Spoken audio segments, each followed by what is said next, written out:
না বন্ধুরা, আমি এখানে মর্নিং ওয়াক করছি না, আমি আসলে ওয়েট করছি বাড়িতে অতিথি আসবে সেই জন্য। আমি একা না, সবাই মিলে ওয়েট করছি।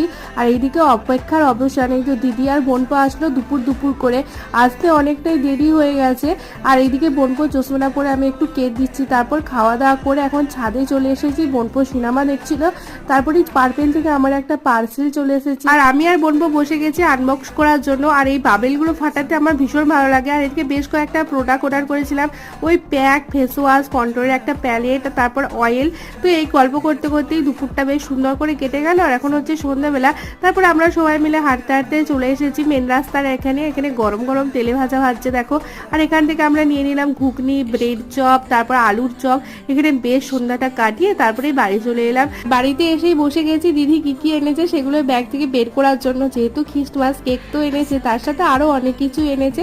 চলো ভিডিওটা এখানেই এন্ড করছি, ভালো লাগলে লাইক করে দিও। আজকের মতো